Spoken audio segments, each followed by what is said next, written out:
बिस्मिल्लाहिर्रहमानिर्रहीम। बहुत बहुत शुक्रिया। मैं आसिफ रशीद आपके साथ आंगनवाड़ी वर्कर्स के ताल्लुक से एक छोटा सा अपडेट और एक डेटा मैं आपके सामने रखूंगा। दरअसल लेटेस्ट अपडेट ये है कि मामला फिर से ऐवान के अंदर उठेगा और अगले कुछ दिनों के दौरान सिर्फ 3-4 दिन बाकी हैं पार्लियामेंट के अंदर, और जम्मू कश्मीर विधानसभा में असेंबली के 3 दिन बाकी है। उम्मीद कि वहां पर भी कोई उठाएगा। जम्मू कश्मीर की जहां तक बात है तो मेरा जो डेटा या मेरी जो एनालिसिस मेरे हैं उसके मुताबिक 31,938 आंगनवाड़ी वर्कर्स जम्मू कश्मीर में काम कर रहे हैं और 29,599 आंगनवाड़ी सेंटर्स इस वक्त हैं पूरे जम्मू कश्मीर में, जो जिनमें 2 लद्दाख के भी डिस्ट्रिक्ट्स में लाए गए थे पहले, यानी लद्दाख या फॉर्मर स्टेट में जिसमें दोनों प्रोविंसेस आते थे वो काम कर रहे हैं। लेकिन जब यूटी है तो 31,938 में से वर्कर्स की तादाद थोड़ी सी जो लद्दाख की तरफ चली गई है, मगर हालत बदली नहीं है असल में जो कहानी है।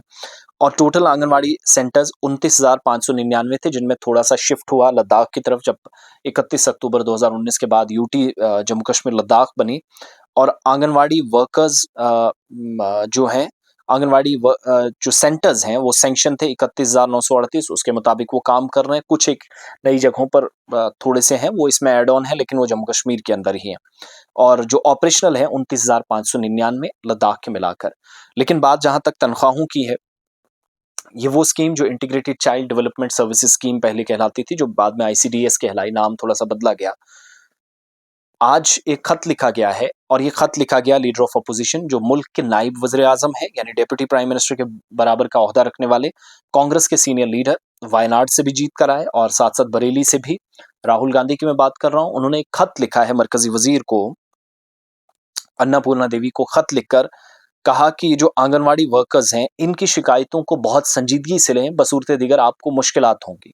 अब इस खत में एग्जैक्टली अल्फाज क्या इस्तेमाल किए गए हैं कि मरकजी वजीर बराए तरक्की खवातीन और खवातीन और अतफाल, या जो women's and child development ministry की वजीर हैं अन्नपूर्णा देवी, उनको जब लेटर लिखा तो लिखते हैं कि इनके मसाइल जो वर्कर्स के हैं, आंगनवाड़ी सेंटर्स के हैं, उनको देखा जाए। गुजारिश की गई है और मरकजी हुकूमत से तीन तीन कदम उठाने की रिक्वेस्ट की गई है, इल्तिजा की गई है।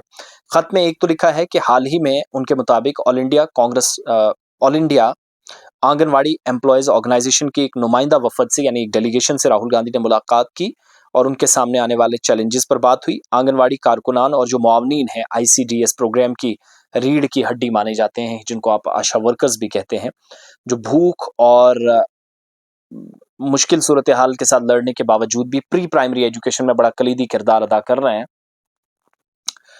कोविड-19 के दौरान इनने ज़बरदस्त खिदमात दी, जिम्मेदारियां दी, ऊपर आए, ज़ाती तौर पर सामने आई।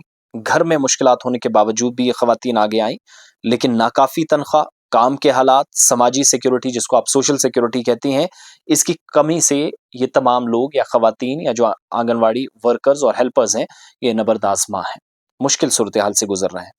राहुल गांधी ने इस खत में आगे लिखा कि नुमाइंदा वफद के जरिए उठाए गए सबसे अहम इश्यूज में से एक ग्रेजुएटी की अदायगी नहीं है, जो अभी तक इनको नहीं मिली है। सुप्रीम कोर्ट की तरफ से आंगनवाड़ी वर्कर्स और जो हेल्पर्स हैं उनको रस्मी मुलाजिम की शक्ल में मंजूरी दी जाने के तकरीबन 3 साल गुजर गए हैं, जिसमें उन्हें ग्रेजुएटी अदायगी एक्ट 1972 के तहत ग्रेजुएटी का हक हासिल हुआ है। फिर भी सरकार ने इस फैसले को नाफिज करने के लिए कोई कदम नहीं उठाया, यानी ग्रेजुएटी का मसला जो है वो आंगनवाड़ी वर्कर्स का ऐवान तक पहुंचा है।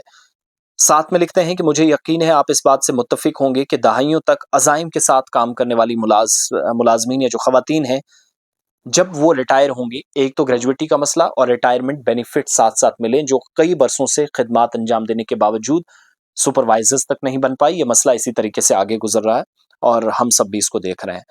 फिर अपील की गई है, राहुल गांधी ने जो खत में लिखा है, मैं राहुल गांधी का लिखा हुआ खत आपको सुना रहा हूं। आंगनवाड़ी वर्कर्स और हेल्पर्स की मेहनत और ताउन व मंजूरी एहतराम दोनों को मिलना चाहिए, दोनों हकदार हैं एहतराम की। इनकी शिकायतें सुनी जाए, इनका हल फौरी तौर तलाशा जाए कुछ महीनों का वक्त लेकर, और जरूरत पड़े तो कमेटी भी बनाइएगा। इनकी खिदमात को काबिल फरामोश बिल्कुल भी फरामोश नहीं किया जा सकता। 3 कदम उठाने की इनमें जो गुजारिश की गई है कि 3 स्टेप आप आंगनवाड़ी वर्कर्स के लिए। पहला, इनकी तनख्वाहों की जो मरकजी अंसर है उसमें काबिल ज़िक्र इजाफा करें, जो मौजूदा वक्त में बाकी स्टेट्स के अंदर देते हैं। कुछ एक जगहों में जैसे साउथ इंडिया के अंदर जहां सैलरीज 23,000 से 30,000 तक पहुंच गई हैं, अब वो सर्विसेज का फर्क है, कितना किसका है, मतलब सैलरी इतनी है, जब आप अमाउंट को सम करेंगे तो रिस्पेक्टेड टोटल बनता है। एक वो सिक्योरिटी, सोशल सिक्योरिटी, एक तो तनख्वाह बढ़ाने का, जो रिटायर होने वाले वर्कर्स हैं या जो एम्प्लॉयज हैं, खवातीन हैं, उनकी सोशल सिक्योरिटी का ख्याल रखते हुए ग्रेजुइटी फराहम की जाए। और तीसरा कदम उठाने के लिए कहा है कि हालात को मद्देनजर रखते हुए सोशल सिक्योरिटी में बेहतरी का रास्ता हमवार करें। और ये कदम न सिर्फ सुप्रीम कोर्ट के जो ऑर्डर्स हैं उन पर अमल होगा राहुल गांधी के मुताबिक, बल्कि ये भी यकीनी है कि उनकी तनख्वाह उनके ताउन के बराबर होगी, यानी equal pay for equal work, जो जम्मू कश्मीर में भी एक मसला है।